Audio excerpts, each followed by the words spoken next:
Greenfield high school में एक धूप खिली सुबह थी और छात्र आपस में हंसी मजाक और बातें करने में व्यस्त थे। उन्हीं के बीच तीन सबसे अच्छे दोस्त थे, आर्यन, कबीर और समीर, जो चतुर, बहादुर और अटूट थे। अचानक वहां अफरा तफरी मच गई। सशस्त्र आतंकवादियों के एक समूह ने स्कूल पर धावा बोल दिया। वे चिल्ला रहे थे और हवा में गोलियां चला रहे थे।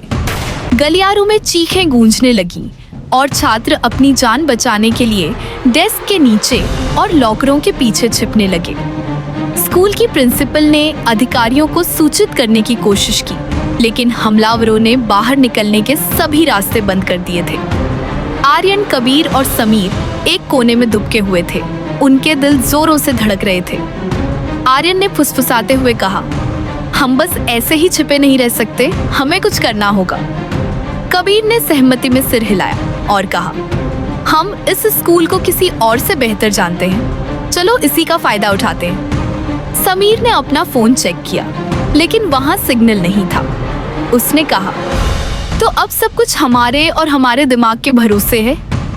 तीनों दोस्तों ने स्थिति का तेजी से विश्लेषण किया। आतंकवादी दो समूहों में बटे हुए थे। एक मुख्य द्वार पर पहरा दे रहा था और दूसरा गलियारों में गश्त कर रहा था।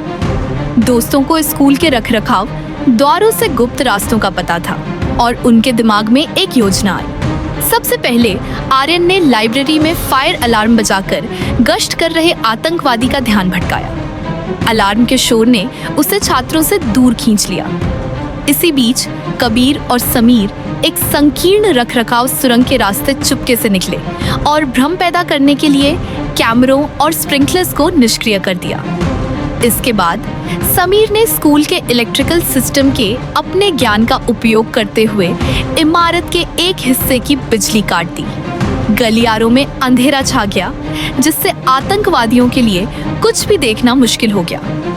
कबीर ने फुसफुसाया, अब, और तीनों लड़कों ने आतंकवादियों के पहले समूह को एक ऐसी कक्षा में फंसा लिया जहां उन्होंने कुर्सियों और मेजों की बाधाएं खदीदी की थीं। हमलावर लड़खड़ाकर गिर पड़े, जिससे पास में छिपे छात्रों को भागने का मौका मिल गया। अंत में आर्यन ने अपनी सूझबूझ से दूसरी तरफ के आपातकालीन दरवाजों को खोल दिया, जिससे बाहर निकलने का रास्ता बन गया।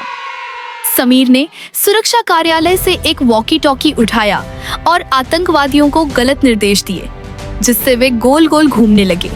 काफी समय बीतने के बाद आतंकवादियों को एहसास हुआ कि वे फंस चुके हैं।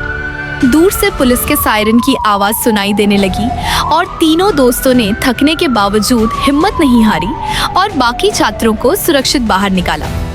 पुलिस ने समय पर पहुंचकर हमलावरों को गिरफ्तार कर लिया। प्रिंसिपल की आंखों में आंसू थे। उन्होंने आर्यन, कबीर और समीर को गले लगा लिया। उन्होंने कहा, तुम तीनों ने आज कई जानें बचाई हैं। ग्रीनफील्ड हाई तुम्हारा आर्मी है। उस दिन वे तीन दोस्त नायक बन गए, इसलिए नहीं कि वे सबसे ताकतवर थे, बल्कि इसलिए क्योंकि वे बुद्धिमान और बहादुर थे और उन्होंने कभी हार नहीं मानी।